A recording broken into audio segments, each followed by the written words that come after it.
The mess hall at Camp Meridian buzzed with the controlled chaos of lunchtime. Sunlight streamed through high windows, casting bright rectangles across the polished floor where 60 Marines sat at their meals.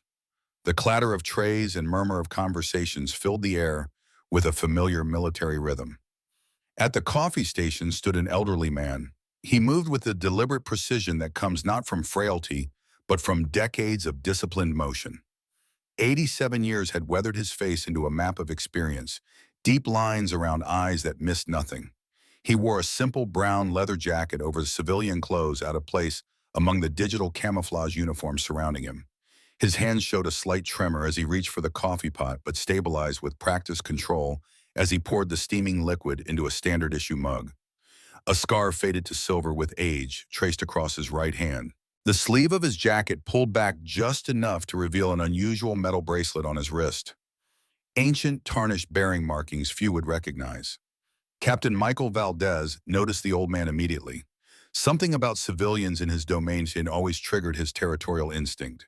6'2", with the build of a former linebacker and 3 combat tours etched into his bearing, Valdez moved through the mess hall like a shark through shallow water. Personnel instinctively shifted to clear his path. "You think you can just walk around here like you own the place, old man?" Valdez's voice cut through the ambient noise. The mess hall went silent in ripples, conversations dying, as heads turned toward the confrontation. The elderly man looked up calmly, coffee mug held steady. His eyes startlingly blue against his weathered face, assessed the captain with an unnerving steadiness. Private First Class Chun whispered to his table mate, "Here we go again. Captain's on another power trip." At a table near the wall, Staff Sergeant Rodriguez observed the scene with growing discomfort.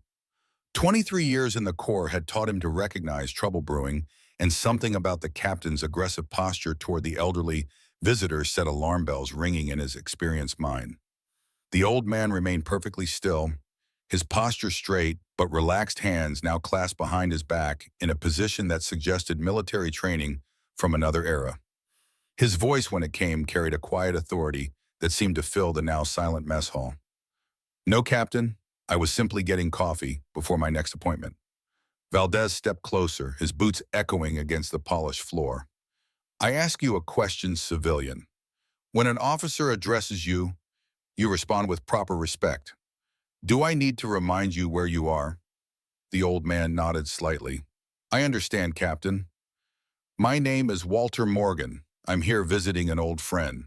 Something in the way Morgan stood, the perfect balance and economy of movement, caught Rodriguez's attention. The staff sergeant studied the visitor more carefully. Most civilians, even veterans, showed some intimidation when confronted by an angry officer. This man showed none. His calm seemed to infuriate Valdez further. "Your next appointment?" Valdez laughed, a harsh sound that echoed off the walls. "What appointment could someone like you possibly have that's more important than showing proper respect to the officers of this base?" Morgan remained composed. "I understand your concern about protocol, Captain. Perhaps we could discuss this privately rather than disrupting the mess hall." Sergeant Mills leaned toward his companion at table 7. "This isn't right, man. Captain's way out of line here." But nobody moved to intervene.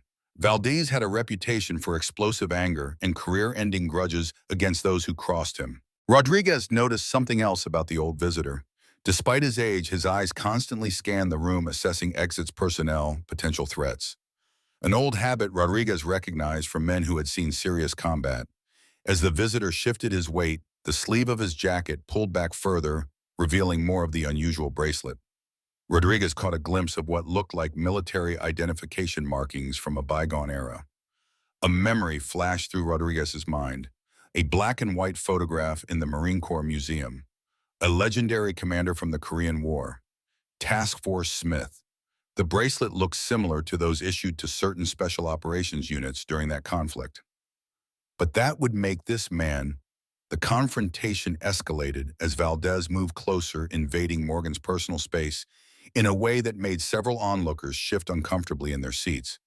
"Don't you dare tell me how to handle military discipline, old-timer. You clearly need a lesson in respect, and everyone here needs to see what happens when proper authority is challenged." Morgan stood his ground, not backing away even an inch. "I believe you have made your point, Captain. Now, if you'll excuse me." Valdez's hand moved toward Morgan's shoulder as if to physically assert his dominance. What happened next occurred so quickly that many witnesses would later struggle to describe the exact sequence of events. Captain Valdez's open hand struck Morgan across the face with enough force to snap his head to the side. The sound of the impact resonated through the suddenly silent mess hall like a gunshot.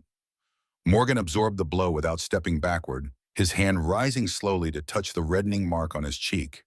When he looked back at Captain Valdez, his expression remained remarkably composed, though something had changed in his eyes. Something that made several of the more experienced personnel in the room suddenly sit up straighter in their chairs. Nobody spoke. Nobody moved. The only sound was the distant hum of the air conditioning system and Captain Valdez's heavy breathing as he stood over the elderly man he had just assaulted, his chest puffed out with the satisfaction of having established his dominance in front of an audience.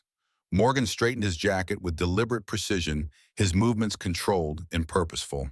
A thin trickle of blood appeared at the corner of his mouth, which he wiped away with a white handkerchief produced from his pocket. "Thank you for the demonstration, Captain. I believe that will be sufficient for now." His voice carried no trace of anger or fear, only a quiet certainty that made more than one observer wonder exactly who they had just watched get struck. As he turned to leave the mess hall, several people noticed details they had missed before. The way he carried himself, the confidence in his stride despite what had just occurred, the fact that while his clothing was civilian, there were small indicators that suggested this might not be the ordinary elderly visitor Captain Valdez believed he had just disciplined. As Morgan walked out, something fell from his jacket pocket, a small identification card that slid across the floor, stopping near Rodriguez's boot. The staff sergeant quickly covered it with his foot, then bent down as if tying his shoelace, palming the card before anyone else could see it. One glance at the card confirmed his growing suspicion. Pentagon markings. Security clearance indicators that Rodriguez had seen only a handful of times in his lengthy career. Top-level access that few officers below general rank ever received. Staff Sergeant Rodriguez couldn't shake what he had witnessed in the mess hall. 23 years in the Corps had taught him to recognize when something was seriously wrong, and watching Captain Valdez strike that elderly visitor had triggered every alarm bell in his experienced mind. He found himself walking briskly toward the base communications center, his pace quickening with each step. The man had left the mess hall with a composure that bothered Rodriguez more than tears or anger would have. Most people would have filed a complaint or at least shown some emotional response to being publicly humiliated and assaulted. Instead, he had simply straightened his uniform and walked away like someone who knew exactly what would happen next. Rodriguez pushed open the door to the communications center where Corporal Hayes was monitoring network traffic. "Hayes, I need you to run a personnel check for me, quietly." The corporal looked up from his console, noting the serious expression on the staff sergeant's face. "What kind of check, Staff Sergeant?" "There was an elderly civilian in the mess hall about 20 minutes ago. Walter Morgan, about 5'10", white hair, 80 plus. I need to know who he is and why he's on base." Corporal Hayes began typing on his terminal. "Accessing the base visitor database. Any reason for the inquiry, Staff Sergeant?" "Just run it, Hayes. Captain Valdez had an altercation with him." Rodriguez deliberately understated the situation. Hayes frowned at his screen. "Staff Sergeant, I'm not finding anyone matching that description in our regular visitor logs." He typed additional commands. "Let me check the VIP system." Rodriguez felt his stomach tighten. That would explain the lack of visible identification. VIP visitors often traveled with minimal security footprint. Hayes continued typing, his expression gradually shifting from concentration to concern. "Staff Sergeant, there's a security flag on this search. I can see there's someone here matching that description, but the details are restricted above my clearance level. The file shows arrival yesterday, but everything else requires colonel-level access or is higher." Rodriguez closed his eyes and rubbed his temples. In 23 years, he had learned that security flags usually meant one of two things. The person was either very important or very dangerous. Sometimes both. Either way, Captain Valdez had just made what might be a career-ending mistake. "Can you tell who authorized the visit?" Hayes scrolled through the available information. "The authorization code traces back to Pentagon level, but that's all I can access. Whatever this is, it came from way up the chain." He paused, then added quietly, "Staff Sergeant, should I log this inquiry?" Rodriguez considered the question carefully. Logging the search would create a paper trail that might protect them later, but it would also alert higher-ups that someone was asking questions about their mysterious visitor. On the other hand, if this man was as important as the security flag suggested, those higher-ups probably already knew about the incident. Log it, Rodriguez decided. Note that we were responding to a potential security concern involving unauthorized physical contact with a restricted visitor. Make sure the timestamp shows we initiated this inquiry within 30 minutes of the incident. As Hayes typed the official log entry, Rodriguez found himself thinking about Captain Valdez. The man was ambitious and aggressive qualities that had served him well in combat, but made him dangerous in garrison settings.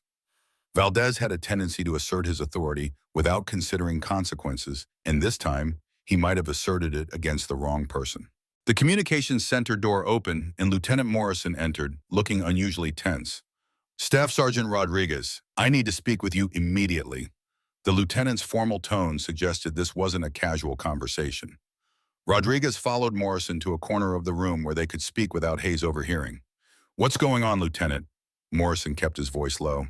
"I just received a call from Colonel Patterson's office. Apparently there was an incident in the mess hall that requires immediate attention. The colonel wants to see everyone who witnessed what happened, and he specifically asked for you by name." The knot in Rodriguez's stomach tightened further. How did the colonel already know about this? The incident had happened less than an hour ago, and Rodriguez was certain no one had filed an official report yet. "I don't know," Morrison replied, reading his expression, but he seemed to know exactly what had occurred. He mentioned something about reviewing security footage and interviewing key personnel.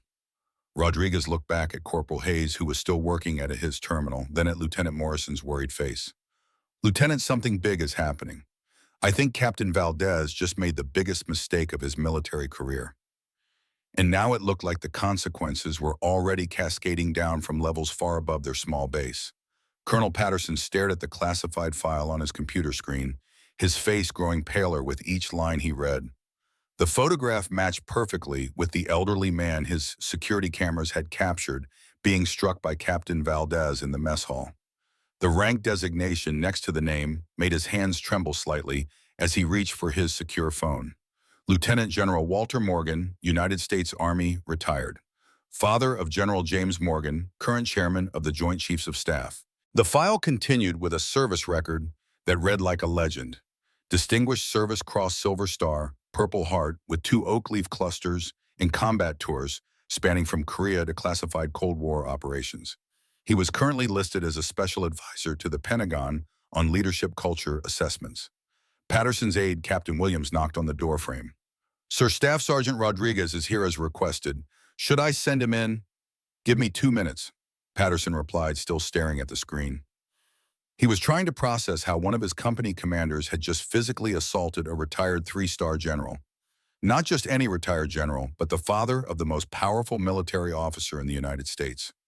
The colonel picked up his secure phone and dialed a number he had never hoped to use. The voice that answered was crisp and efficient. "Pentagon Operations Center, General Hadley speaking. This is Colonel Patterson at Camp Meridian. I need to speak with General Morgan immediately regarding his father." Patterson's voice was steady despite the chaos in his mind. "Priority Alpha." "Hold one moment, sir." The line went silent for nearly 30 seconds before a new voice came on. This was a voice that commanded instant attention from anyone in uniform. "This is General Morgan. Colonel, I understand there's been an incident involving my father." Patterson closed his eyes and delivered the report that would end careers and potentially change his base permanently. "Sir, approximately 45 minutes ago, Captain Michael Valdez physically struck Lieutenant General Morgan in our mess hall. The assault was witnessed by approximately 60 personnel and captured on security cameras. The general is currently in our VIP quarters. He appears physically unharmed, but has refused medical attention." The silence on the other end of the line lasted so long that Patterson wondered if the connection had been lost. When General Morgan finally spoke, his voice was controlled, but carried an undertone that made Patterson grateful they were speaking over the phone rather than face-to-face. "Colonel, keep Valdez on base. An investigation team is inbound. I will be accompanying them personally. Estimated arrival time 90 minutes. "Yes, sir. We'll secure all evidence and witnesses."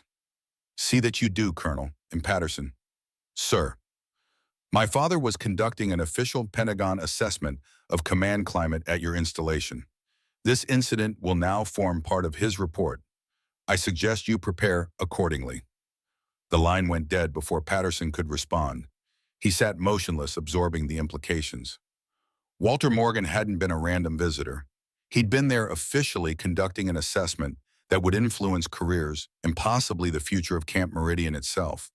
And one of Patterson's officers had struck him in the face in full view of dozens of witnesses. Captain Williams sent Staff Sergeant Rodriguez in as Colonel Patterson was ending his call with the Pentagon. Rodriguez stood at attention, his 23 years of experience telling him that whatever was happening was far beyond anything he had encountered before. "Staff Sergeant, what exactly did you witness in the mess hall?"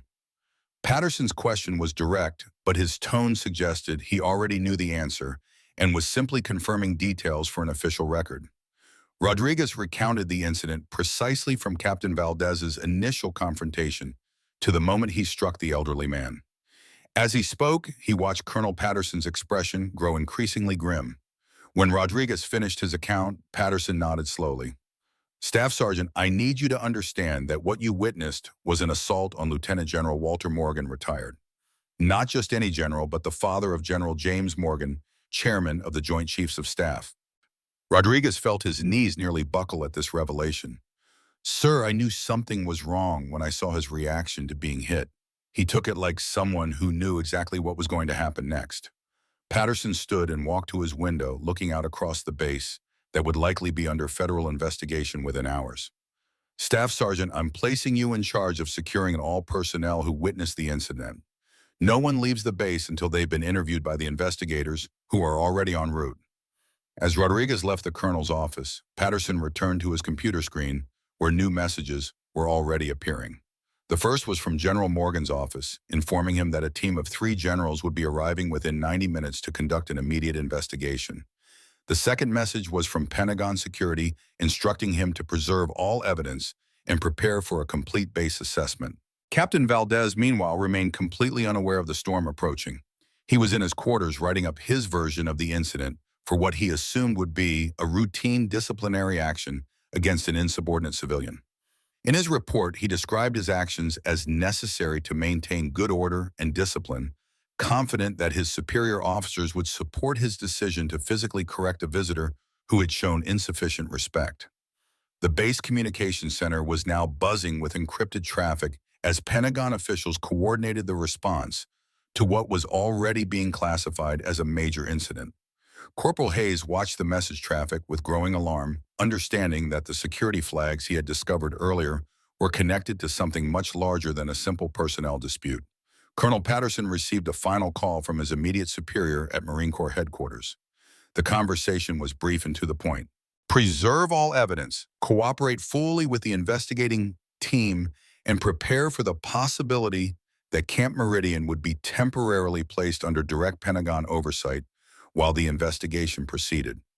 3 hours after the incident, Captain Valdez was summoned to Colonel Patterson's office for what he believed would be a routine debrief about the disciplinary action he had taken in the mess hall. He walked across the base with confidence, having spent the afternoon convincing himself that his superiors would commend him for maintaining proper military standards. Valdez knocked on the colonel's door and entered when called. "Sir Captain Michael Valdez, reporting as ordered." He stood at attention, his uniform immaculate and his bearings suggesting he expected praise rather than criticism. Colonel Patterson looked up from a stack of papers that had been growing throughout the afternoon. These were preliminary reports, witness statements, and most damning of all, still photographs taken from the security camera footage showing the exact moment Valdez's hand made contact with General Morgan's face. "Captain Valdez, please describe for me exactly what occurred in the mess hall this afternoon." Patterson's voice was carefully neutral, giving no indication of the storm that was about to break over his subordinate's head. Valdez began his account with obvious pride. "Sir, I observed a civilian displaying improper military courtesy and failing to show appropriate respect when addressed by an officer. When verbal correction proved insufficient, I deemed it necessary to provide immediate physical discipline to reinforce proper standards of conduct." Patterson listened without interruption, occasionally making notes on a legal pad. As Valdez continued his self-incriminating account, The colonel found himself amazed that an officer could be so thoroughly unaware of the magnitude of his error. "Captain, did you make any attempt to verify this civilian's identity before taking physical action?" Valdez seemed confused by the question. "Sir, he was clearly a civilian visitor. No visible identification, and his failure to show proper respect confirmed his status. I saw no need for further verification before maintaining good order and discipline." At that moment, Captain Williams knocked on the door and entered with an expression of barely controlled panic. "Sir, we have 3 helicopters approaching from the northeast. Pentagon markings, ETA 15 minutes. Patterson dismissed Williams and turned back to Valdez, who was beginning to show the first signs of uncertainty. "Captain, I need you to understand something very important."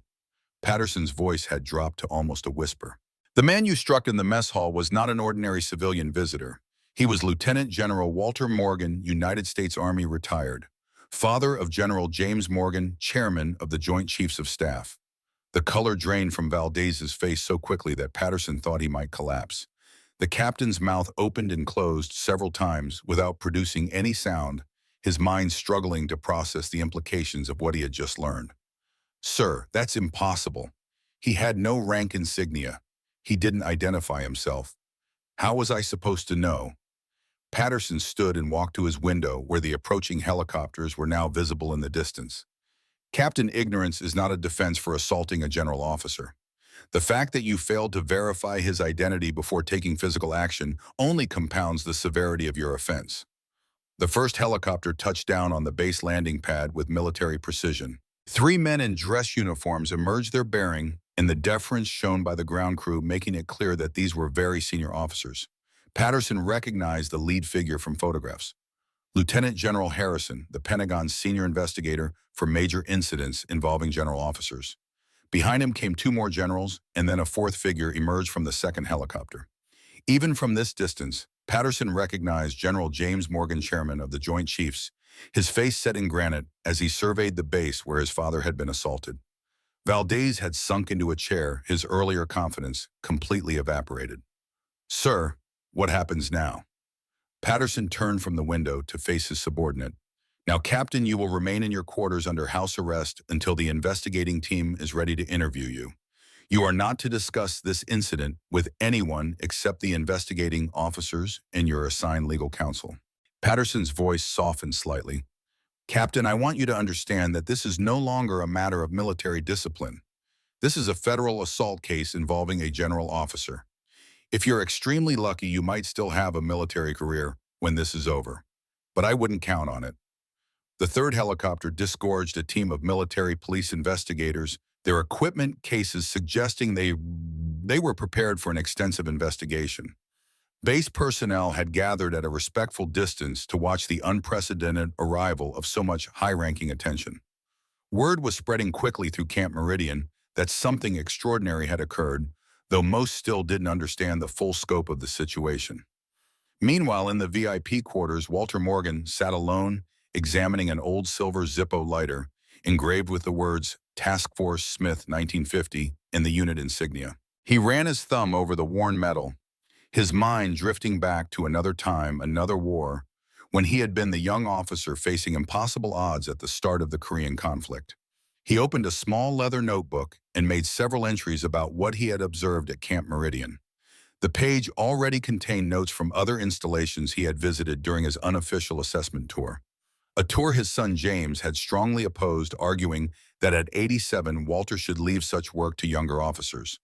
But Walter had insisted some things couldn't be properly assessed from reports and statistics. Leadership culture, respect for tradition, the balance between discipline and human dignity, these required first-hand observation by someone who had seen both the best and worst of military leadership across decades of service. Today's incident, while personally unpleasant, had revealed exactly what he'd suspected about Camp Meridian. A culture that valued aggression over judgment, that confused intimidation with leadership. The kind of environment that produced efficient fighters, but poor leaders. Walter touched his cheek where Valdez had struck him. The skin was tender, but the pain minimal. He had endured far worse in his long career.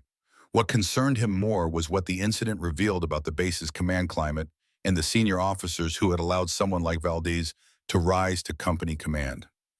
As he made his notes, Walter heard the distinctive sound of helicopter rotors approaching.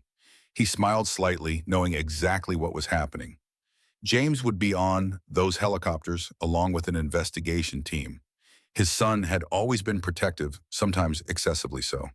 Their relationship had been complicated by Walter's frequent absences during James's childhood deployments and classified missions that took precedence over school events and family milestones. James had followed his father into military service, driven partly by admiration and partly by a desire to prove himself.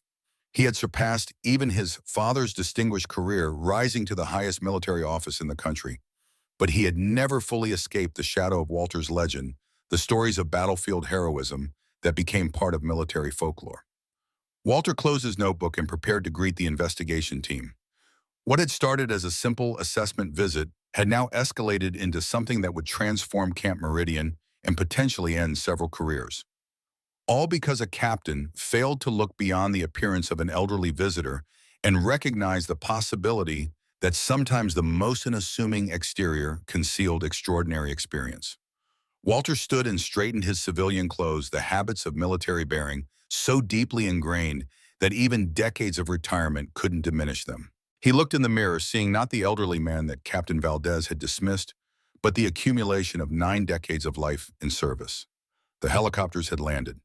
Soon the base would be swarming with investigators, the quiet routine shattered by the inquiry that would follow.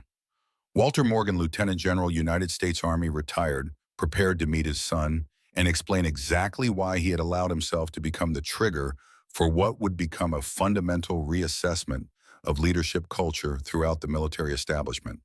The 3 Pentagon helicopters settled onto the landing pads of Camp Meridian, their rotors gradually slowing as ground crews rushed forward with practiced efficiency. Lieutenant General Harrison was the first to exit, followed by Major General Roberts and Brigadier General Martinez. Their combined presence represented more star power than Camp Meridian had seen in its entire operational history. Last to emerge was General James Morgan, chairman of the Joint Chiefs of Staff, his 4 stars gleaming in the afternoon sun. At 62, Morgan had the bearing of a man who had spent his life in uniform, his posture perfect, his movements precise. His face betrayed nothing of the personal nature of this visit as he surveyed the base where his father had been assaulted. Colonel Patterson stood at rigid attention as the generals approached. "Welcome to Camp Meridian, sir. I've prepared the command center for your investigation." General Morgan acknowledged the greeting with a curt nod. "Where is my father?" "In the VIP quarters, sir. He declined medical attention and requested privacy until your arrival." Something flickered across Morgan's face. Concern, perhaps, or irritation. "Take me to him. The investigation team will begin their work immediately." As Patterson led General Morgan toward the VIP quarters, the other generals proceeded to the command center. Lieutenant General Harrison addressed the waiting staff. "I want all witnesses assembled for interviews. All security footage preserved. Personnel files for Captain Valdez and his entire chain of command on my desk in 30 minutes. This investigation has the personal attention of the Secretary of Defense." In the communications center, Corporal Hayes watched the flurry of encrypted messages with growing alarm. This was no ordinary investigation. The Pentagon was treating the incident with the seriousness of a national security breach. Meanwhile, Rodriguez was gathering the mess hall witnesses, carefully explaining the importance of complete honesty during the upcoming interviews. This isn't about protecting careers or covering for fellow Marines. This is about the integrity of the Corps. In the VIP quarters, Walter Morgan stood as his son entered the room. Their resemblance was striking, despite the decades separating them.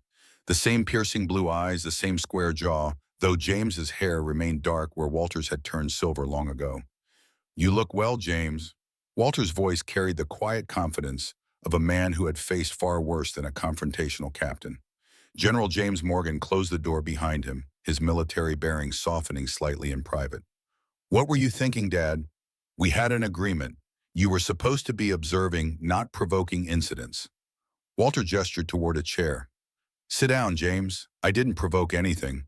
I was getting coffee. The captain made certain assumptions based on my appearance." "You could have identified yourself." Walter's eyebrows rose slightly. "And defeat the purpose of my assessment. The whole point was to observe how the command culture treats those perceived to have no power or authority." James remained standing. "You're 87 years old. You have no business putting yourself in these situations. A flash of irritation crossed Walter's weathered face. Age is irrelevant. My mind is clear and my observations are valid. This incident proved exactly what I suspected about this base.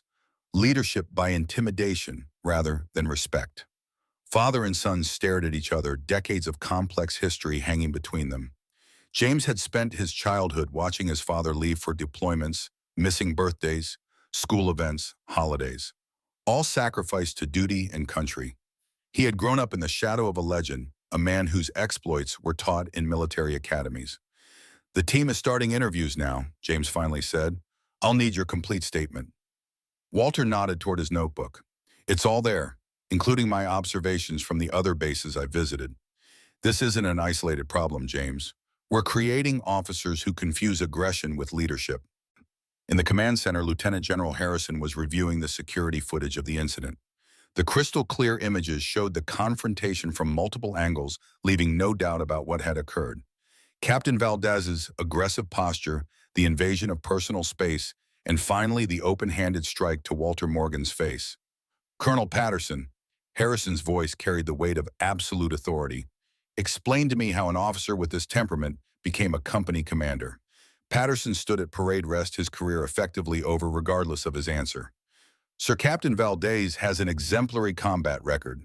3 tours in Afghanistan, Bronze Star with Valor Device, multiple commendations for leadership under fire. And his disciplinary record. Patterson hesitated. There have been incidents. Counseling was provided. Major General Roberts looked up from Valdez's personnel file. 3 separate complaints about excessive use of authority with subordinates in the past year alone, all handled informally. No paper trail, no consequences. The accusation in his tone was unmistakable. The command center door opened as Staff Sergeant Rodriguez entered with the first group of witnesses. Harrison nodded. We'll continue this discussion later, Colonel. For now, I want to hear from the people who saw this incident firsthand. Back in the VIP quarters, Walter Morgan had opened his small leather notebook and was showing his son the entries from his assessment tour. Look at the pattern, James. Fort Braxton, Camp Lejeune, now Meridian. The same issues keep appearing. Officers who believe leadership means making subordinates fear them rather than respect them. We're creating a generation of commanders who can fight but can't lead. James Morgan studied his father's neat, precise handwriting. Despite his frustration with the old man's stubborn insistence on conducting this tour, he couldn't deny the value of his observations. Walter had seen more of military leadership, good and bad, than almost anyone alive. I didn't authorize this assessment to become a federal case, James said. Walter's expression softened slightly. Neither did I, but perhaps it needed to become one. Some lessons require dramatic illustrations. The conversation was interrupted by a knock at the door. Lieutenant General Harrison entered, nodding respectfully to both men. General Morgan, sir, we've completed our preliminary review of the security footage and initial witness interviews. The facts are not in dispute. Captain Valdez clearly assaulted a retired general officer during the performance of official duties. We're prepared to proceed with formal charges. James glanced at his father, who remained silent, watching the interaction with those observant blue eyes that had seen decades of warfare and politics. What's your assessment of the command climate here, Harrison? James asked. Harrison didn't hesitate. Fundamentally broken, sir. This incident didn't occur in isolation. We're finding a pattern of aggressive behavior that was consistently overlooked because the officers in question performed well in combat situations. Walter Morgan nodded, slightly vindication in the gesture. This was exactly what he had been documenting in his unofficial tour. The prioritization of combat effectiveness over character and leadership qualities. I want to speak with Captain Valdez, Walter said suddenly. Both generals turned to him in surprise. Sir, with all due respect, that's not advisable during an ongoing investigation, Harrison said. Walter smiled slightly. I'm not part of your investigation team, Harrison. I'm the victim in this case, and I have certain privileges. One of them is the right to confront the man who struck me. James recognized the expression on his father's face, the same quiet determination that had characterized every story he had ever heard about the legendary Walter Morgan. There would be no dissuading him. Have him brought here, James ordered, under guard, Full recording of the conversation. Harrison nodded and left to make the arrangements. James turned back to his father. What are you planning? Walter closed his notebook. A teaching moment. In his quarters, Captain Valdez sat motionless, still in shock from the revelation of who he had struck. His impressive military career, built over 15 years of service, including 3 combat deployments, now hung by the thinnest of threads. And for what a moment of anger, a need to assert dominance, a failure to consider that an elderly visitor might be more than he appeared. A sharp knock interrupted his thoughts. 2 military police officers entered. Captain Valdez, you are to come with us. General Morgan wishes to speak with you. Valdez felt the blood drain from his face. Which General Morgan? The MP's expression revealed nothing. Both of them. Meanwhile, the investigation team was discovering the additional problems that extended beyond the immediate incident. Their review of base records revealed multiple instances where Captain Valdez's aggressive behavior had been reported but not properly documented or addressed through formal channels. Sergeant First Class Williams had filed 3 separate complaints about Valdez's conduct over the past 6 months, but each had been handled informally through verbal counseling rather than written reprimands. This pattern suggested a systemic failure to address problematic behavior before it escalated to criminal assault. In the communications center, Corporal Hayes was providing the investigation team with communication logs showing that concerns about Valdez's leadership style had been raised repeatedly, only to be dismissed by the chain of command. The captain got results in Afghanistan, one senior NCO testified. Command valued that over everything else. We learned to work around his temper. The investigation was revealing a culture where combat effectiveness shielded officers from accountability for behavior that would never be tolerated in civilian leadership positions. The door to Walter Morgan's quarters opened, and Captain Valdez was escorted in by the MPs. His face was pale, his uniform immaculate. A man facing the end of his career with the military bearing that had been drilled into him since his first day at officer candidate school. In the room, Walter Morgan sat in an armchair, still in his civilian clothes. General James Morgan stood by the window, his 4 stars catching the light. Lieutenant General Harrison positioned himself near the door, a recording device discreetly activated. Captain Valdez. Walter's voice was calm, almost conversational. Please sit down. Valdez remained at rigid attention. Sir, I prefer to stand. Walter nodded. As you wish. He studied the captain for a moment. Do you know who I am now, Captain? Yes, sir. Lieutenant General Walter Morgan, retired. Valdez's voice was barely audible. And do you understand why I was at Camp Meridian today? Valdez swallowed hard. I've been informed you were conducting an assessment of command climate for the Pentagon, sir. Walter reached into his pocket and removed the silver Zippo lighter, placing it on the small table beside him. Do you recognize this, Captain? Confused Valdez glanced at the lighter. His eyes widened as he read the engraving. Task Force Smith, 1950. For the first time, genuine emotion crossed Valdez's face. You were with Task Force Smith in Korea. Walter nodded.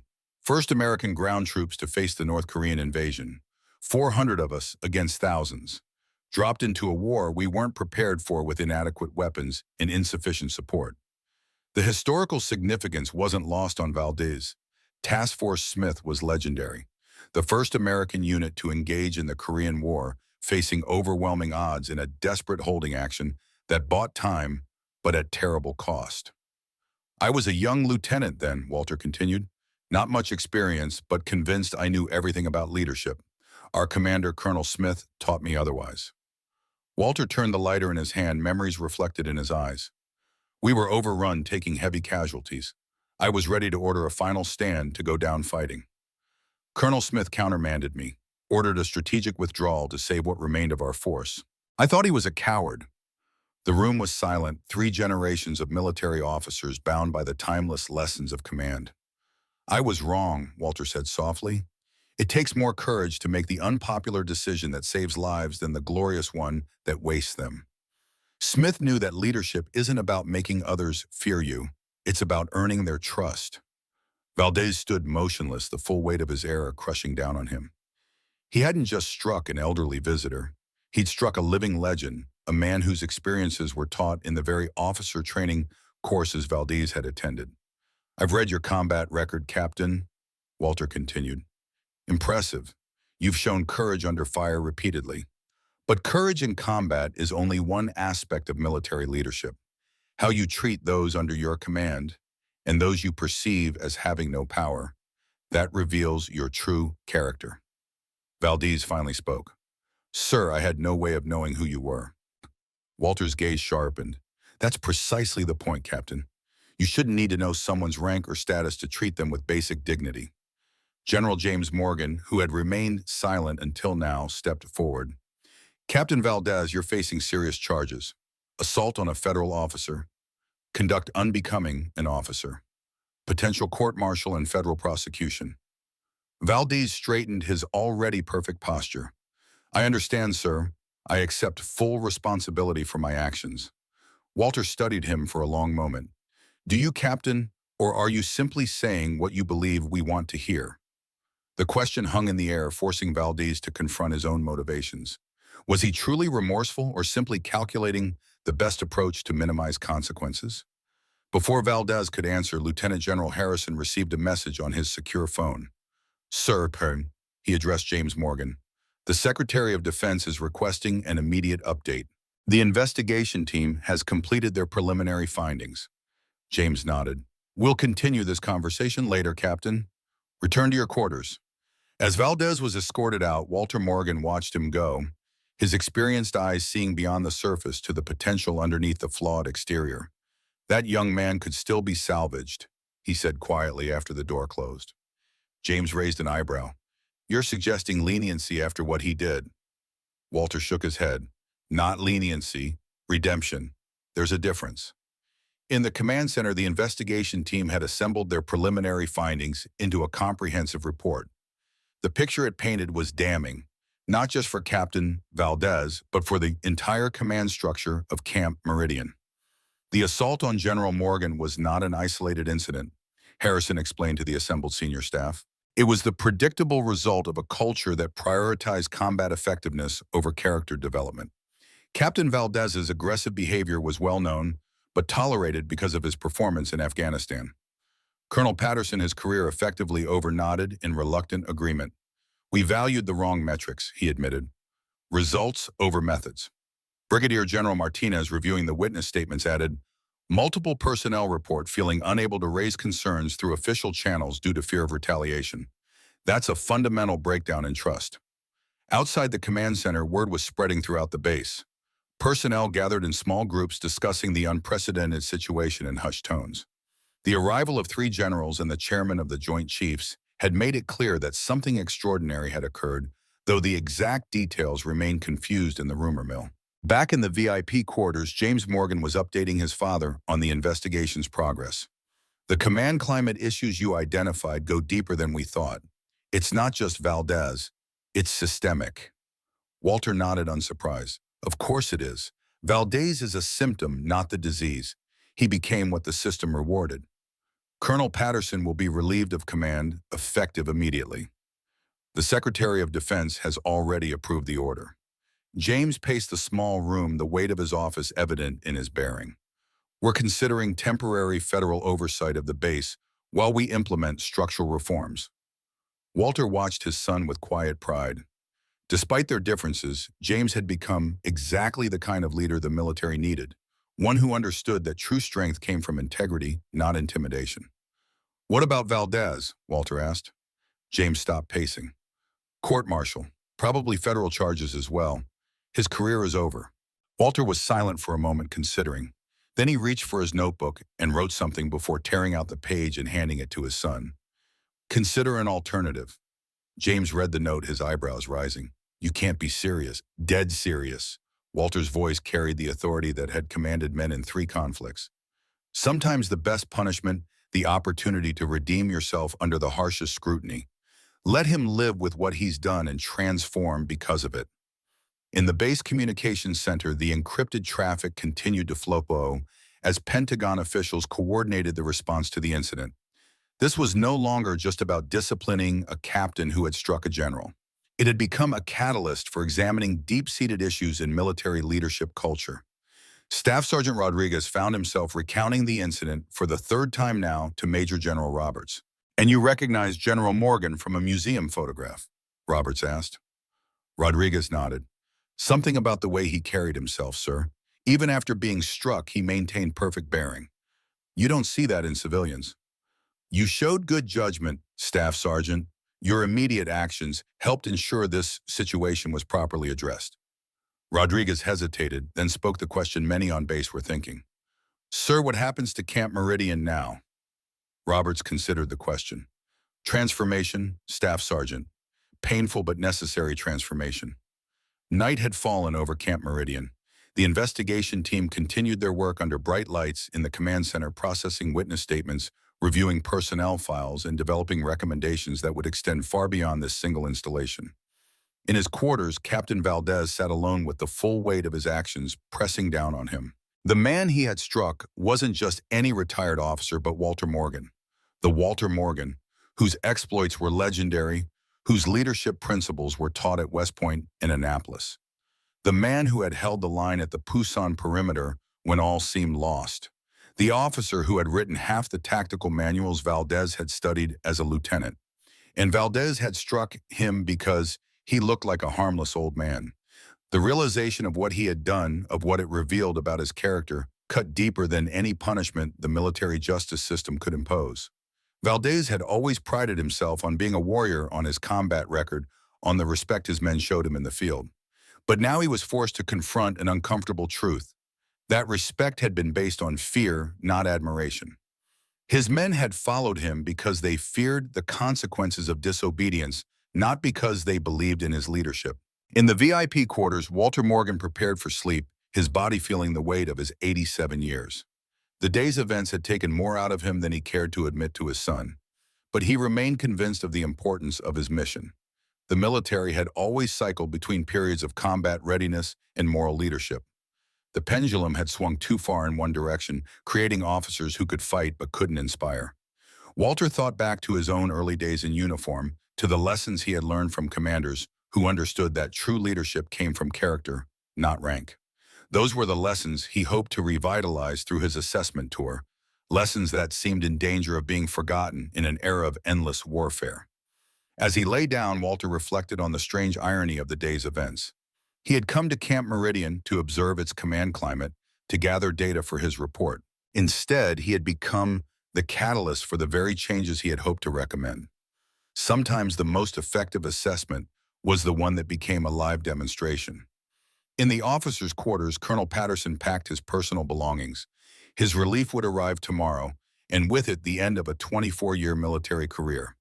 He had failed in his most fundamental duty, to create an environment where proper leadership flourished.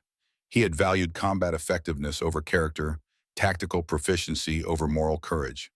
And in doing so, he had enabled the very incident that now ended his career. The helicopters would return at dawn, bringing with them a new commanding officer and a team of specialists tasked with rebuilding Camp Meridian's leadership culture from the ground up.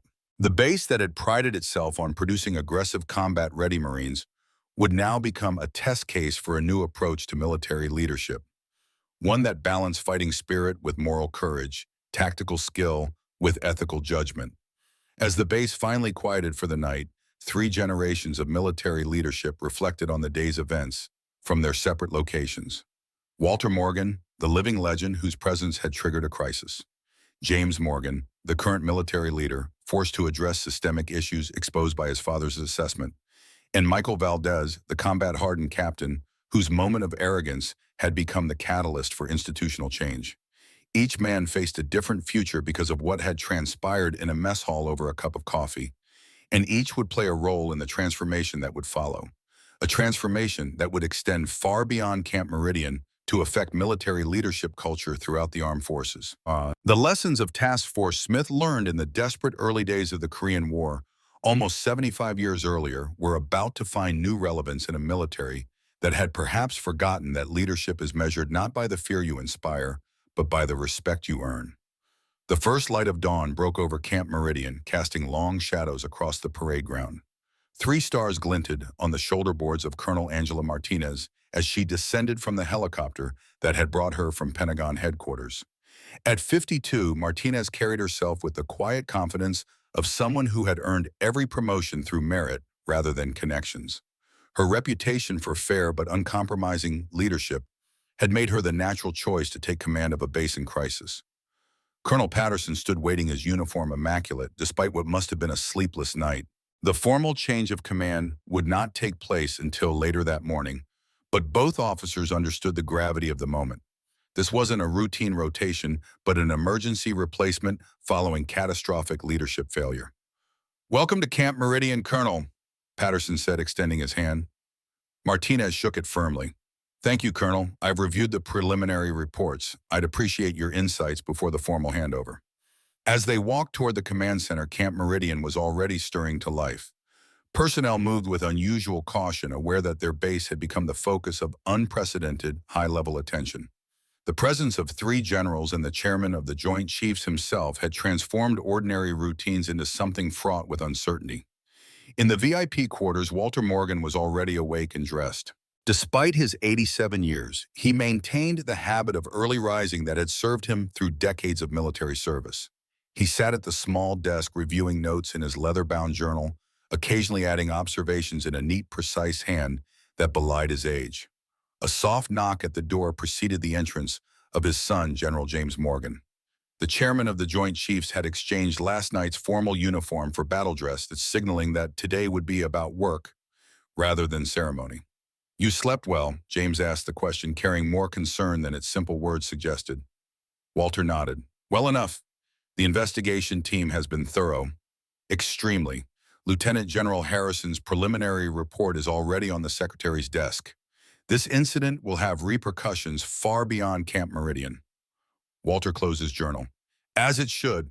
What's your decision about Captain Valdez?" James's expression tightened. "I've considered your suggestion.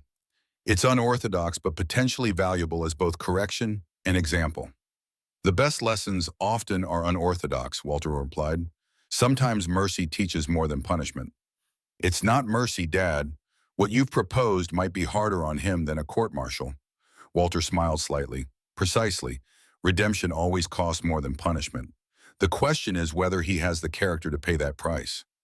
In his quarters, Captain Michael Valdez prepared to face whatever consequences awaited him. He had spent the night reviewing his career, searching for the point where combat effectiveness had replaced character as his guiding principle. When had intimidation become his default leadership style? When had he started measuring respect by the fear he inspired rather than the trust he earned? The realization that he couldn't pinpoint that moment troubled him more than the career-ending charges he now faced. The transformation had been gradual, incremental, a series of small compromises justified by the exigencies of combat operations. Each successful mission had reinforced his methods until he no longer questioned them. A knock at his door interrupted these reflections. Two military police officers stood outside. "Captain Valdez, you're to report to the command center immediately." Valdez nodded, straightening his uniform with mechanical precision. Whatever judgment awaited him, he would face it with the military bearing that had been drilled into him since his first days in the service. The command center had been transformed overnight into the headquarters for what was now being called Operation Clean Slate. Wall screens displayed organizational charts, personnel files, and assessment metrics. Junior officers and senior NCOs moved with purpose, carrying tablets and folders between workstations. At the center of this activity stood Colonel Martinez, already assuming the mantle of command, though the formal ceremony was hours away. She turned as Valdez was escorted, in her expression revealing nothing of her thoughts about the officer whose actions had precipitated this extraordinary situation. "Captain Valdez reporting as ordered," he said, maintaining rigid attention. The room fell silent. Every person present knew who Valdez was and what he had done. Many expected to witness his formal arrest and removal from the base.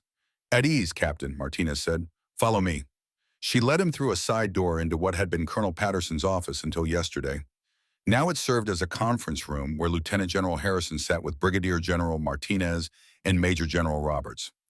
At the head of the table sat General James Morgan, chairman of the Joint Chiefs. And beside him, in civilian clothes that somehow seemed more commanding than any uniform, sat Lieutenant General Walter Morgan. Valdez felt his heart hammering in his chest. The collective authority in this room could end not just his career, but his freedom with a single decision. These were the leaders whose approval he had sought throughout his military service, whose commendations he had pursued, whose example he had tried to follow. and he had struck one of them in the face. Captain Valdez, General James Morgan began, you stand accused of assaulting a retired general officer conducting an official Pentagon assessment. The evidence is irrefutable. Under normal circumstances, you would face court-martial and potential federal prosecution. Valdez swallowed hard but maintained his composure.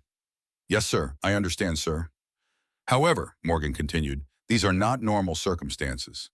He glanced at his father, who nodded slightly. Lieutenant General Morgan has made an unusual request regarding your case. Walter Morgan leaned forward slightly, those piercing blue eyes fixed on Valdez with the same intensity that had once assessed battlefield situations across 3 wars. Captain, do you know what Task Force Smith was asked to do in Korea? The question, so unexpected in this context, momentarily threw Valdez off balance. Yes, sir. They were ordered to delay a vastly superior North Korean force long enough for reinforcements to arrive. A holding action against impossible odds. Walter nodded approval, flickering briefly in his expression. Correct. We were outnumbered, outgunned, and placed in an untenable position. Yet those 400 men fought with extraordinary courage because they believed in something larger than themselves. He paused, eyes still locked on Valdez. I've read your combat record, Captain. 3 tours in Afghanistan. Bronze Star with Valor. Multiple commendations. You've demonstrated physical courage repeatedly. Thank you, sir, Valdez replied, uncertain where this was leading. Physical courage is common in the military. Walter continued. Moral courage is rarer and more valuable. The courage to admit when you're wrong. The courage to place yourself in a position where redemption is possible but not guaranteed. The courage to rebuild what you've damaged, even knowing you might fail. General James Morgan slid a folder across the table. This contains an alternative to court-martial, Captain. It's entirely voluntary. You may decline and accept traditional military justice. No one would blame you. With steady hands that belied his inner turmoil, Valdez opened the folder. Inside was a single document, orders reassigning him effective immediately. As he read, his eyes widened in disbelief. Sir, this is a chance, Walter Morgan said simply. Nothing more, nothing less. The document detailed Valdez's immediate transfer to the Military Leadership Institute at Fort Benning. Not as a student, but as a case study. For the next 2 years, he would participate in leadership seminars, sharing his story with officers in training, becoming the living example of both failure and potential redemption. Every class would know what he had done. Every student would hear about his moment of arrogance and its consequences. He would lay bare his flawed understanding of leadership, exposing himself to the judgment of peers and subordinates alike. It would be in many ways harder than prison. Why, man? Valdez finally asked, looking up from the document. Walter Morgan's expression softened slightly. Because punishment ends on a specific date, Captain. Redemption is a lifelong process. What would benefit the military more? Your absence or your transformation? Lieutenant General Harrison spoke for the first time. This isn't leniency, Captain. This is perhaps the harshest sentence we could impose. You'll relive your failure daily. You'll be judged by every officer and instructor at Benning. Your entire career will be reduced to a cautionary tale. But, Walter added, you'll also have the opportunity to help shape a new generation of leaders, to ensure they don't make the same mistakes, to transform your failure into something of lasting value. The room fell silent as Valdez confronted the choice before him. Court-martial would end his career, but it would also end the matter. This alternative meant living with his shame indefinitely, facing it anew with each class of officers, each leadership seminar, each discussion of proper command climate. The choice is yours, Captain, General James Morgan said. Take the night to consider it. We'll expect your answer at 0800 tomorrow. As Valdez was escorted out, Walter Morgan watched him go, those experienced eyes seeing beyond the present moment to the potential futures branching from this crossroads. He'll accept, Walter said quietly after the door closed. His son raised an eyebrow. You seem confident. I recognize something in him. Beneath the arrogance and aggression, there's a foundation of genuine commitment. He wants to be the leader he's failed to become. The morning briefing for all Camp Meridian personnel was unprecedented in both attendance and content. Every available space in the base theater was filled as Colonel Martinez addressed the assembled Marines for the first time. I'm not here to place blame or point fingers, she began, her voice carrying to the furthest corners of the room without seeming to rise in volume. I'm here because Camp Meridian has an opportunity to become something extraordinary, a model for cultural transformation throughout the military. She paced the stage with measured steps. Yesterday's incident involving Captain Valdez and Lieutenant General Morgan was not an isolated event. It was the predictable outcome of a command climate that prioritized aggression over judgment, intimidation over respect. A murmur passed through the audience at the directness of her assessment. That changes today. Effective immediately, Camp Meridian is being redesignated as the Center for Leadership Development. Our mission will expand beyond tactical training to include ethical leadership, command climate assessment, and moral decision-making under pressure. Staff Sergeant Rodriguez, sitting near the back of the theater, felt a strange mixture of vindication and concern. The changes sounded positive, but dramatic transformations in military culture rarely occurred smoothly. There would be resistance, skepticism, perhaps even sabotage from those whose power derived from the old system. Many of you witnessed the incident in the mess hall, Martinez continued. You saw what happened when authority was exercised without judgment. But there's something you should know about Lieutenant General Morgan. She gestured to the side of the stage where Walter Morgan walked out to join her. Despite his civilian clothes, he moved with the unmistakable bearing of a lifetime soldier. At 87, he stood straighter than many men half his age. This is Lieutenant General Walter Morgan, retired, Korean War veteran, recipient of the Distinguished Service Cross Silver Star and Purple Heart with 2 oak leaf clusters, author of the tactical manuals many of you studied during your training. The theater fell completely silent as the assembled personnel realized fully who Captain Valdez had struck. This wasn't just any retired officer, but a living legend whose experiences were taught in military academies around the world. Walter Morgan stepped to the microphone. At ease, he said, though no formal call to attention had been given. The fact that the entire room had unconsciously straightened in his presence spoke volumes. Yesterday, I experienced firsthand what happens when leadership is confused with dominance, when authority is exercised without wisdom. His voice, though marked by age, carried the quiet confidence that had once commanded men in battle. I don't blame Captain Valdez alone for what occurred. He is a product of a system that rewarded certain behaviors without questioning their long-term impact on leadership culture. Many of you have served under officers who led through intimidation rather than inspiration. Some of you may have adopted those same methods, believing them effective. Walter paused, his gaze sweeping the room. They are effective in the short term. Fear will motivate immediate compliance, but it will never inspire excellence, loyalty, or the kind of trust that sustains a military unit through its darkest hours. Rodriguez found himself nodding unconsciously. In his 23 years of service, he had served under both types of officers, those who led through fear and those who led through respect. The difference in unit cohesion and performance had been dramatic. Camp Meridian now has the opportunity to lead the military in redefining effective leadership for the modern era. Walter continued, this will not be easy. Changing culture never is. But it is necessary if we are to build a force that can face the complex challenges of tomorrow. As Walter finished speaking, Colonel Martinez returned to the microphone. Lieutenant General Morgan will be serving as a special advisor during this transition period. His experience spans decades of military evolution and will be invaluable as we reshape Camp Meridian's approach to leadership development. The briefing continued with details of the immediate changes that would be implemented, but Rodriguez found his attention drawn to the elderly man standing quietly at the side of the stage. Walter Morgan had come to Camp Meridian as an observer and become a catalyst for transformation. The system had failed him through Captain Valdez's actions, yet he had somehow turned that failure into an opportunity for institutional growth. That, Rodriguez realized, was leadership in its purest form. Meanwhile, in the base chapel, Captain Valdez sat alone in the early morning light, filtering through stained glass. He wasn't a particularly religious man, but the chapel offered the solitude he needed to consider the choice before him.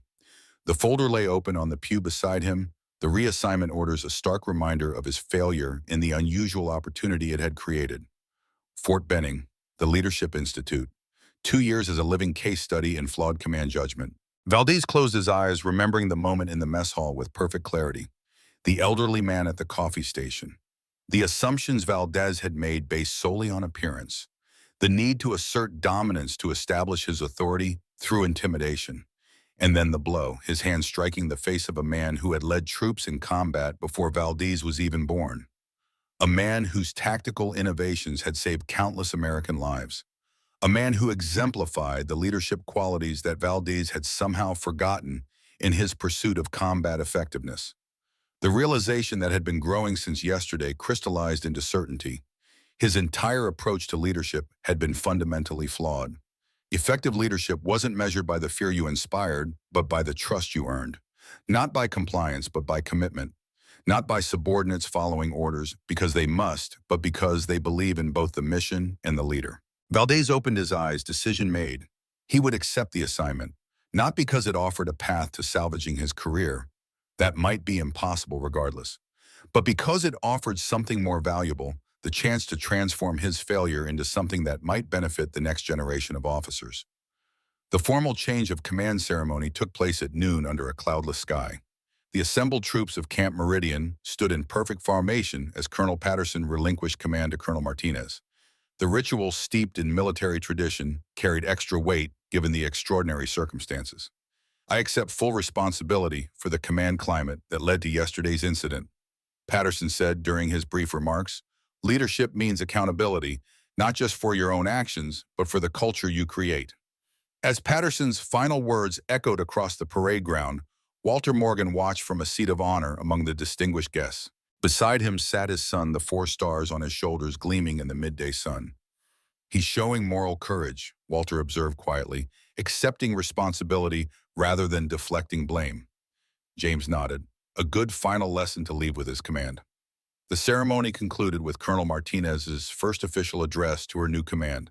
Her words were few but powerful, focused not on the failures of the past but on the transformation to come. Camp Meridian will become a beacon of leadership excellence, she promised.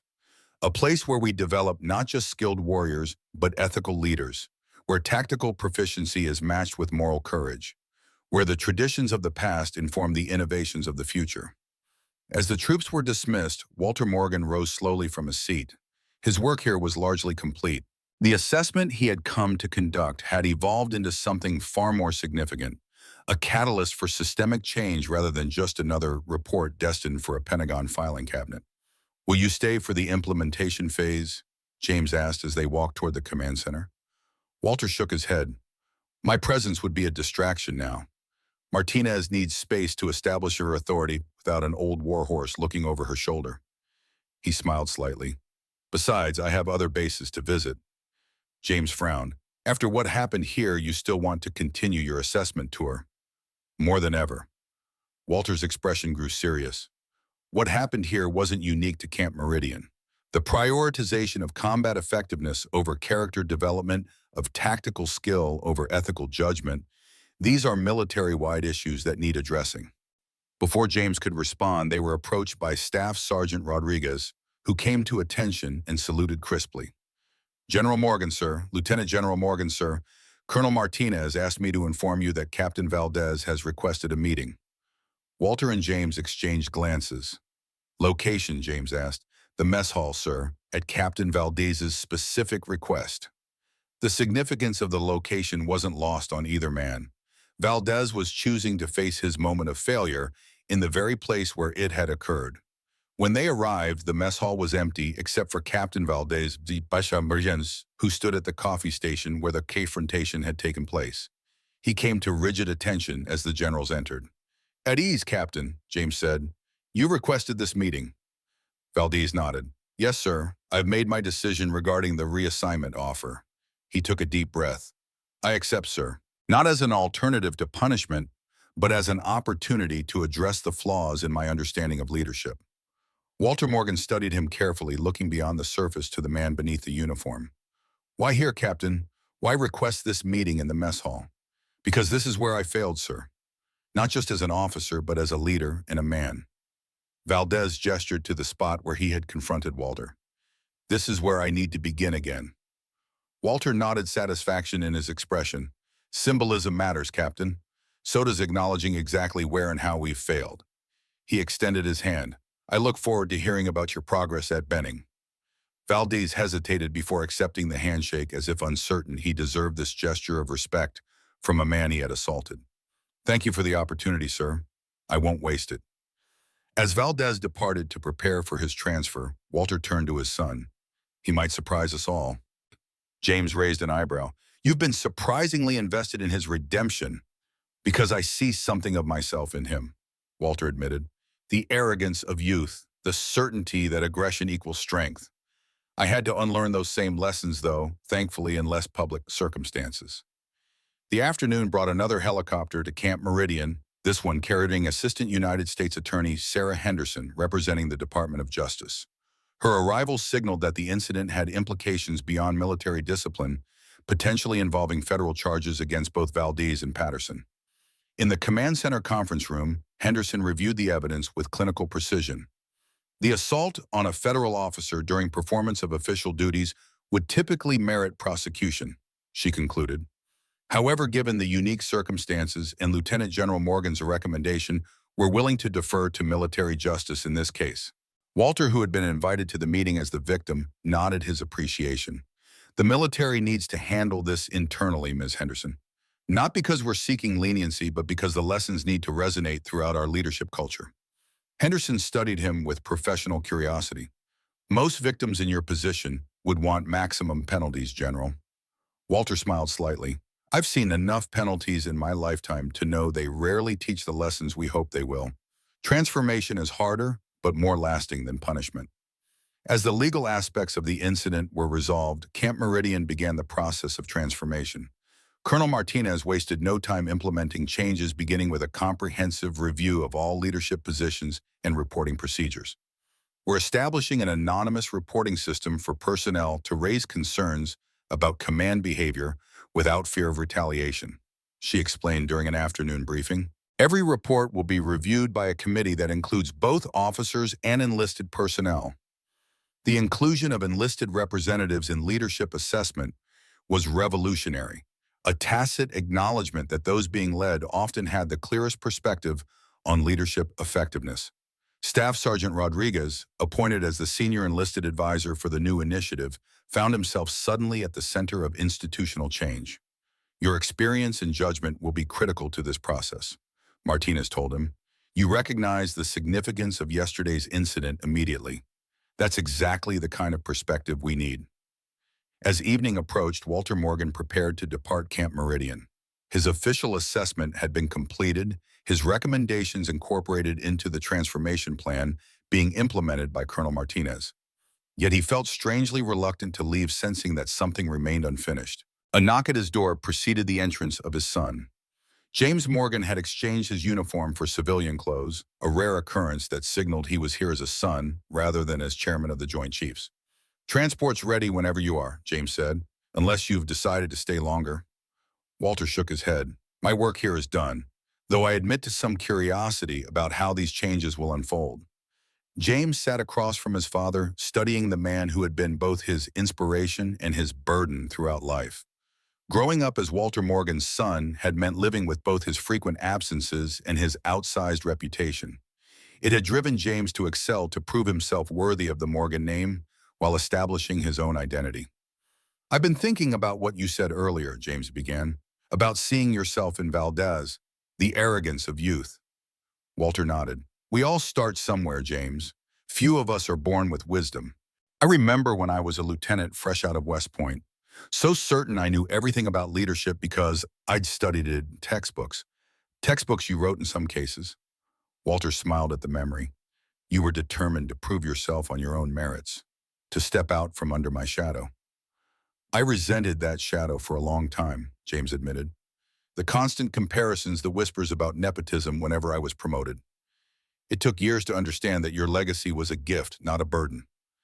I wasn't always there when you needed me, Walter said quietly. The missions came first, then the war, then the Pentagon. I missed too many moments. James shook his head. You were where the country needed you to be. I understood that eventually, and I learned from your example, not just the tactical brilliance or the combat heroism, but the character beneath the uniform. Walter reached into his jacket pocket and removed the silver Zippo lighter that had become his talisman over decades of service. The engraving, worn but still legible, caught the light. Task Force Smith, 1950. "I've carried this since Korea," he said, turning it in his hands. "A reminder of my first true lesson in leadership, that courage isn't always about charging forward. Sometimes it's about standing firm when others retreat. Sometimes it's about making the unpopular decision because it's right, not because it's easy." He held the lighter out to his son. "I think it's time this found a new home." James stared at the offered lighter, understanding the significance of the gesture. This wasn't just a memento, but a symbolic passing of the torch, an acknowledgement that the lessons of the past needed to inform the leadership of the future. "Dad, I can't take this. It's part of your history."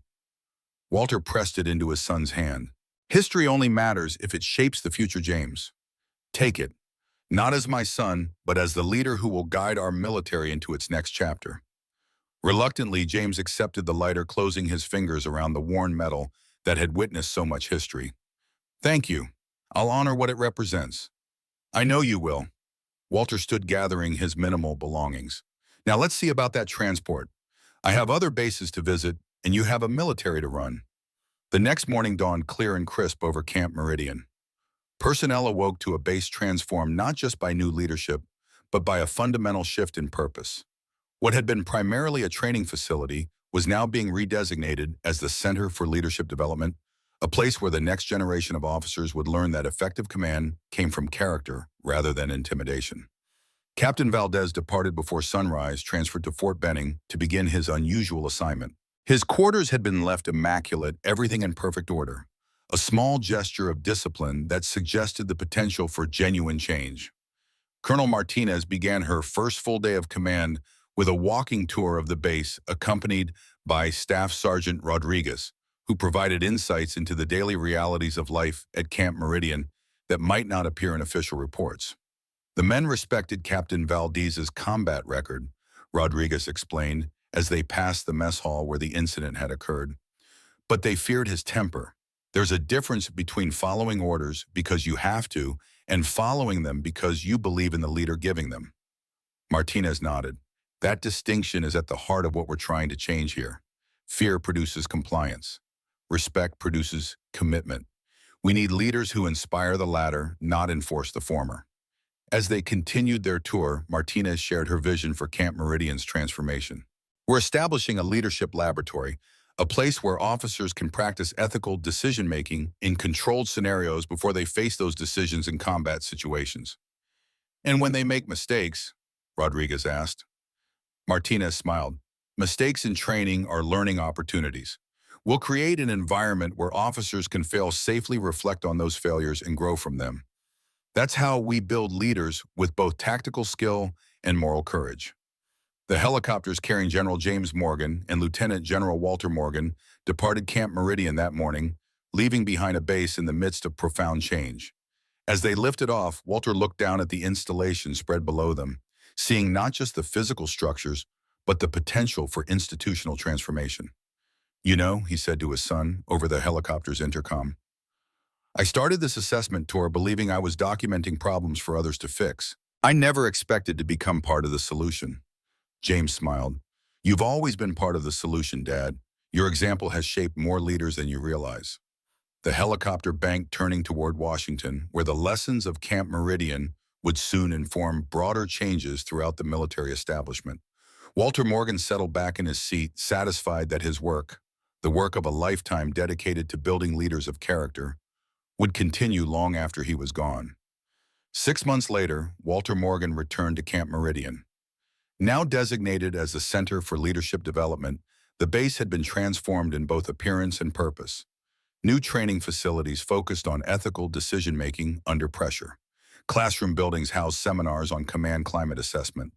The mess hall where Captain Valdez had struck Walter now served as a case study venue where officers analyzed real-world leadership failures. Colonel Martinez greeted Walter personally, her initial appointment now confirmed as a permanent command. "Welcome back, General. You'll find things have changed considerably since your last visit." "So I see," Walter replied, noting the new signage and purposeful activity across the base. "How deep does the transformation go?" "Come and see for yourself," Martinez invited, leading him toward the largest classroom building. Inside, they paused at the back of a lecture hall where a familiar figure stood addressing a class of junior officers. Captain Michael Valdez, now serving as an instructor at the center, was describing the incident that had changed both his career and Camp Meridian itself. I confused intimidation with leadership, Valdez was saying, his voice carrying clearly to where Walter stood. I believed respect came from fear rather than trust.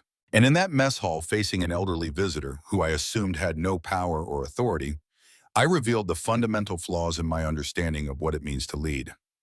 The room was silent, every officer present riveted by the raw honesty of Valdez's account. This wasn't a theoretical case study, but a living example of both failure and the potential for redemption. The man I struck that day wasn't just any retired officer, Valdez continued. He was Lieutenant General Walter Morgan, a leader whose tactical innovations I had studied, whose combat experiences had shaped the very manuals I learned from. Valdez hadn't noticed Walter's entrance at the back of the room. He continued his lesson unaware that the subject of his case study was now among his audience. But the rank wasn't what mattered, Valdez said. I would have been equally wrong to strike a private or a civilian. Leadership isn't defined by how you treat those with power, but by how you treat those you perceive as having none. Walter nodded slightly approval, evident in his expression. The lesson Valdez was teaching went beyond the specifics of the incident to address the fundamental nature of ethical leadership. As the session concluded, Colonel Martinez led Walter forward. The class came to attention as they recognized first their commanding officer and then the legendary figure beside her. At ease, Walter said. Please continue your discussions. I'm just an observer today. Valdez stood frozen for a moment, clearly surprised by Walter's unexpected appearance. Then he straightened, meeting the general's gaze directly. Lieutenant General Morgan, welcome to the Center for Leadership Development. Walter approached, studying the changes in the man before him. 6 months had transformed Valdez. The arrogance was gone, replaced by a humility that came not from defeat, but from genuine self-reflection. Captain Valdez, that was an excellent presentation. Honest, insightful, and focused on the broader principles rather than just the specifics of the incident. Thank you, sir. Valdez hesitated. I've had time to reflect on what leadership truly means. On the difference between being followed because of rank and being followed because of character. Walter nodded. The most important distinction in military leadership. One that too many officers never fully grasp.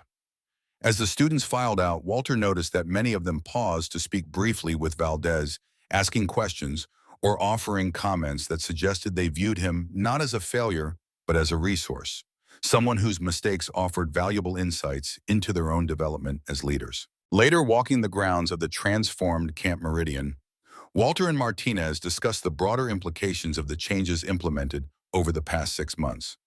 We've seen a 60% reduction in disciplinary issues, Martinez reported, and a significant improvement in training performance across all metrics. It turns out that troops perform better for leaders they respect than for leaders they fear. A lesson as old as warfare itself, Walter observed, yet one we seem to rediscover with each generation. They paused at a new monument near the center of the base, a simple stone pillar inscribed with the core leadership principles now being taught at the center. Principle number 1, leadership is measured not by the fear you inspire, but by the trust you earn. Your words, Martinez said, noting Walter's recognition of the quote, from your tactical manual on small unit leadership, it seemed appropriate as our guiding principle. Walter ran his hand over the engraved words, feeling the weight of a lifetime dedicated to building leaders of character. Words are easy. Implementation is hard. You've done the hard part here. That evening, a small ceremony was held to officially recognize the Center for Leadership Development's successful implementation. Senior officers from the Pentagon attended along with key personnel from Camp Meridian who had contributed to the transformation. Walter Morgan found himself seated beside Captain Valdez during the dinner that followed. The conversation between them, once unimaginable, given their history, flowed with surprising ease. I've been following your progress, Captain, Walter said. Colonel Martinez speaks highly of your contributions to the training program. Valdez nodded. It's been a challenging 6 months, sir, facing the same questions from each new class, reliving my failure regularly, but also seeing the impact that honesty can have on developing officers. The most valuable lessons often come from our greatest mistakes, Walter observed. Not from the mistake itself, but from how we respond to it. Valdez hesitated, then reached into his pocket. Sir, there's something I've been wanting to return to you. He produced a familiar object, the silver Zippo lighter engraved with Task Force Smith 1950 that Walter had given to his son 6 months earlier. Walter looked at the lighter in surprise. This belongs to my son now. I gave it to him when we left Camp Meridian. Yes, sir. And last month when General Morgan visited Fort Benning to review our leadership curriculum, he gave it to me. Valdez held the lighter carefully as if handling a sacred object. He said it should continue to serve as a reminder of leadership lessons learned the hard way. Walter stared at the lighter, understanding the significance of his son's gesture. James had recognized that the talisman's purpose wasn't to remain with any single leader, but to pass from one generation to the next, carrying with it the accumulated wisdom of hard-won experience. It's not mine to take back, Captain, Walter said finally. If my son entrusted it to you, then it belongs with you until you find someone else who needs its lessons. Valdez nodded slowly, accepting both the responsibility and the honor represented by the tarnished lighter. I'll try to be worthy of it, sir. As the evening concluded, Walter Morgan stood on the parade ground of the base that had been transformed by a single moment of failure into a beacon of leadership development. Around him, the next generation of military leaders moved with purpose, their training now balanced between tactical proficiency and ethical judgment. General James Morgan joined his father, both men now in civilian clothes that somehow failed to diminish their unmistakable military bearing. Quite a transformation, James observed, surveying the base that had become a model for institutional change. Walter nodded. From crisis to opportunity, the hallmark of effective leadership. Was this what you had in mind when you started your assessment tour? Walter smiled slightly. Not specifically, but I knew something needed to change in how we develop leaders. I just didn't expect to become the catalyst for that change by getting slapped in a mess hall. James laughed, the sound carrying across the quiet parade ground. Life rarely follows the paths we plan for it. Thank God for that, Walter replied. Otherwise, I'd have missed out on the most important missions of my career. Father and son stood in comfortable silence, two generations of military leadership united by shared values despite the different eras they had served. Around them, Camp Meridian, now the Center for Leadership Development, continued its vital work of building leaders who understood that true authority came from character, rather than a rank from earning trust, rather than inspiring fear. And in a classroom nearby, Captain Michael Valdez prepared for tomorrow's seminar, the silver Zippo lighter on his desk, serving as a constant reminder that leadership was measured not by the absence of mistakes, but by the courage to learn from them and the commitment to help others avoid them. The lessons of Task Force Smith learned in the desperate early days of the Korean War 75 years earlier continued to shape military leadership for a new era of challenges, passed from one generation to the next through the lived examples of leaders who understood that character, not rank, was the true measure of command.